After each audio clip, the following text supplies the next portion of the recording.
জেনে রাখো, যদি সকল উম্মত তোমার কোনো উপকারের উদ্দেশ্যে ঐক্যবদ্ধ হয়, তাহলে ঠিক ততটুকুই উপকার করতে পারবে যতটুকু আল্লাহ তাআলা তোমার জন্য লিখে রেখেছেন।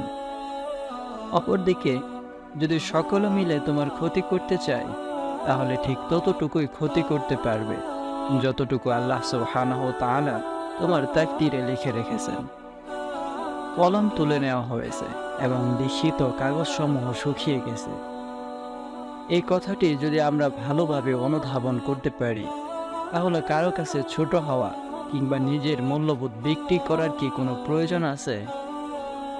বেশিরভাগ মানুষ শুধু দুনিয়ার ফায়দার জন্য নিজেকে বিক্রি করে, অথচ আল্লাহ তাআলা যদি তার জন্য তাই লিখে না রাখেন, সে কোনোভাবেই তা অর্জন করতে পারবে না।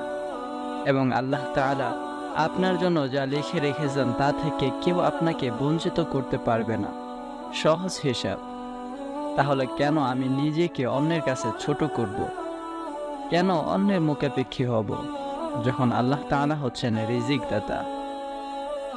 আল্লাহর কসম, যে ব্যক্তি এই হাদিসের উপর প্রকৃতভাবে বিশ্বাস স্থাপন করবে, সে কাউকে ভয় করবে না, সে কারো কাছে মাথা নত করবে না, কারো কাছে নিজেকে ছোট করবে না, কারণ সে জানে আল্লাহ তাআলা সব কিছুর উপর ক্ষমতাবান এবং আল্লাহ তাআলা যা লিখে রেখেছেন তা হবেই, এবং যা লিখে রাখেন নাই তা কখনোই হবে না।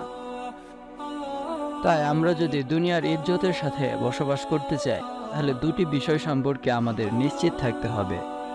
প্রথম বিষয়, আল্লাহ তাআলা হচ্ছেন একমাত্র রিজিক দাতা। আপনার রিজিক থেকে আপনি এক বিন্দু পরিমাণ বেশিও পাবেন না, এক বিন্দু পরিমাণ কমও পাবেন না। এই কথাটি যখন একজন মানুষ বুঝতে পারবে, তখন তার মধ্যে আর কোনো পেরেশানি থাকবে না। দ্বিতীয় ব্যাপারটি হচ্ছে, আল্লাহ তাআলা আমাদের তাকদীরে যা লিখে রেখেছেন এর বাইরে কিছুই ঘটবে না। তাই এই দুইটি বিষয়ে আমরা যদি নিশ্চিত থাকতে পারি, তাহলে আমরা ইজ্জতের সাথে দুনিয়ায় বসবাস করতে পারবো ইনশাআল্লাহ। আল্লাহ তাআলা আমাদের এই দুইটি বিষয় মাথায় রেখে দুনিয়াতে সম্মানের সাথে বসবাস করার তৌফিক দান করুন। আমিন।